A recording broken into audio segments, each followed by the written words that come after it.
For Christmas 2020, I was bought the Kyudo Hotaka compound bow, and I particularly wanted this one because this is the copy of Rambo's bow from the films.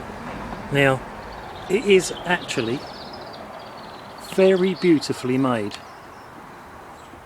The omega wheels are aluminium, the limbs are made from fiberglass, the riser is made from machined aluminium. It's really nicely finished.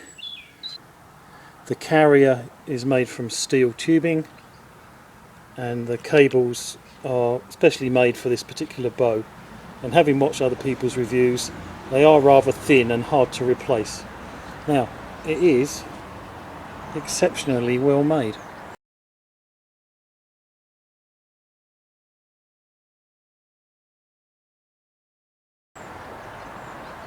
There are some things I don't like about it. The rest, which is true to the one in the film, is a cheap and nasty piece of plastic that you could actually replace for £2.50, and is actually quite hard to use, so I'm going to replace that. Otherwise, it's really nice. Now, it comes assembled, but it doesn't come fully assembled. So you have to put that rest on yourself, and you also have to put on the carrier arm. The instructions for putting that carrier arm on are very misleading. They ask you to put it on at 1 o'clock. So if you hold the bow at 12 o'clock, 1 o'clock would mean that that carrier is up near my hand, so that doesn't work at all. So I've actually put it at 5 o'clock. The images show it at 3 o'clock, i.e. straight out this way. But that means you bend the bowstrings really quite a long way, and they tell you specifically not to do that. So I've actually set it there at 5 o'clock. The bow comes with this steel sight. So that's a plate and the 2 brass pins and the setup tools. This is just like the one in the film that Rambo uses. I'm not going to be putting the sight on. I only shoot instinctively, and I only really shoot at 10 metres, so there's not much point. It does come with a user's guide, and it does tell you how to set some of it up, in particular the nocking placement. It's not very clear what you're supposed to do. The instructions are actually completely repeated on the box, so you can just read the same thing all the way through. It doesn't really tell you that much. I mean, sight adjustment, that's a picture. Arrow rest, that's a picture, which is very useful because otherwise you fit it upside down. Cable guard adjustment, that's a picture that tells you nothing. And they give you a free target. Do not use that target. Also, I've noticed that there should be something printed there that talks about how to adjust the cams, but not on my version. The bow comes with the cams set to £55, that's the middle slot, and you can reduce it either to £45 or put it up to £60.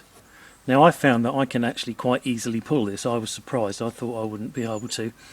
I think it's probably because I have got a £65 longbow, and this is lighter and easier to operate than that. So let's have a go at shooting it. I've got 3 different aluminium arrows. The 2 Easterns are set up for a 28 or 35 pound bow. The big Armex, I have no idea what the spine is on that. I think it's supposed to be up to 50 pounds. But I'm going to shoot each one and see what result we get.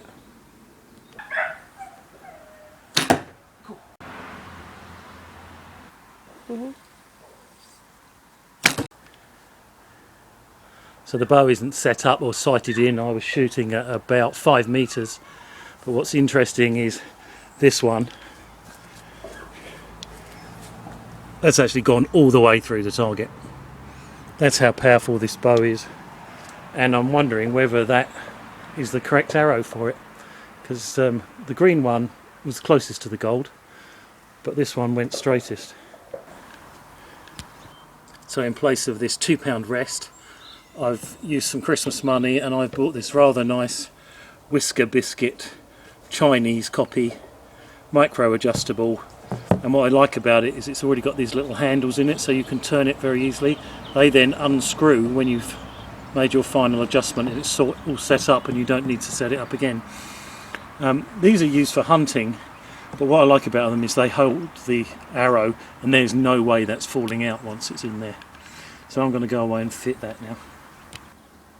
Using the micrometers, I've moved the arrow rest in and out, up and down.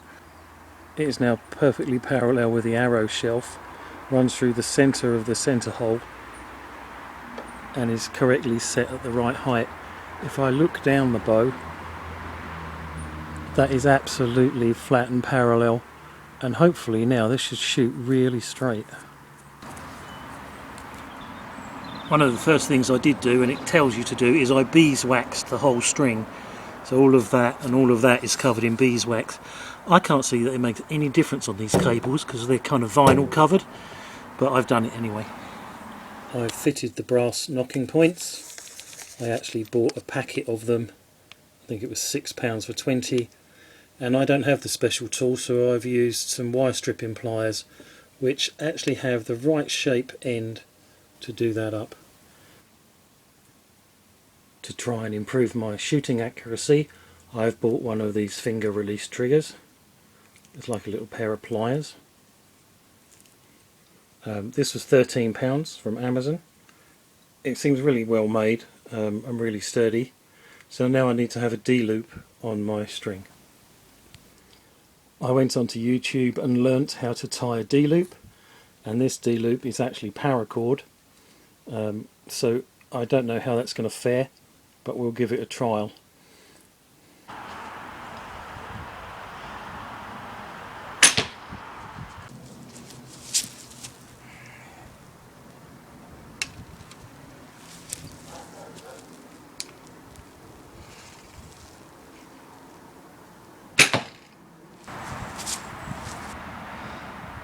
I've been instinctive shooting and experimenting with different ways of sighting down the bow, and if you sight straight down the arrow you almost miss the target, but look how powerful that is. That's gone right through that wooden frame. If that had missed that, that would have probably went straight through that larch lap panelling, so I'm going to have to be really careful with this. That's also broke the strapping that holds the target together, and this is really under tension.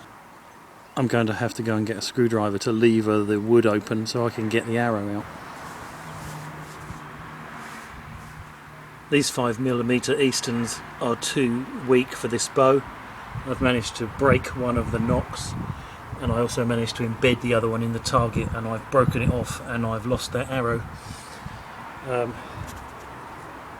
won't be using these on the compound again.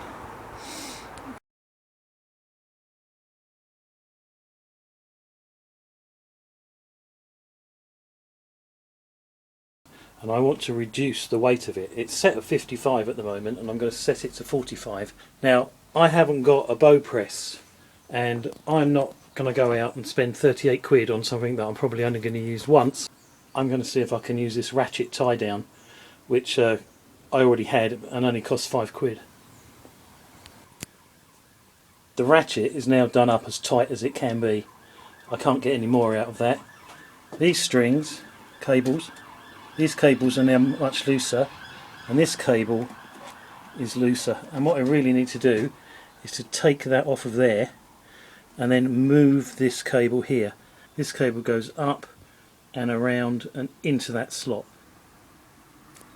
Using an Allen key, I've turned each adjustment screw 4 turns on both sides, and that's slackened the limbs and allowed me to tighten this up one more click, which has made this just about loose enough for me to be able to take it off so that I can reposition the cable. If this is under tension and I take it off, there's no way I'm getting that back on. So I've moved it into this groove, which should reduce the poundage down to 45 by effectively making the string longer. Because the string is now longer, it's much easier to put that back onto its carrier. The difficult bit now is going to be releasing this so that it doesn't all ping everywhere. So I need to use the ratchet and the ratchet release to slowly let this down like that, and make sure all the cables go back in the right place. The string is now under tension, but far less tension than before, which is good. I also have to remember that I've let those out by 4 turns, so I can actually tighten this back up to get more power if I want to. Now I need to test what the draw weight actually is. Just by pulling it in my hands, I can tell that is much easier than it was before, but I'm going to go and put a scale on it and see if I can get an accurate reading. I'm going to use this old steel drum scale, which goes up to 66 pounds, to test the strength. I bought this in the flea market years ago for about £2, but it is really good for this job.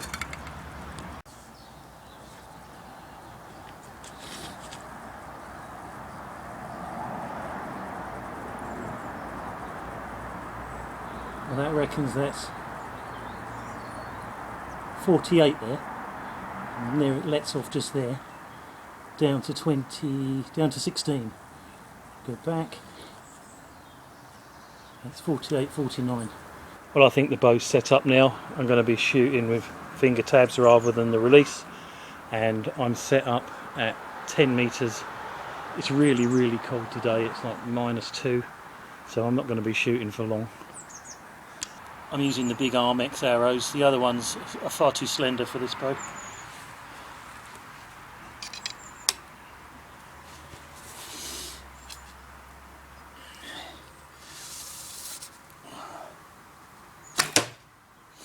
Bit low.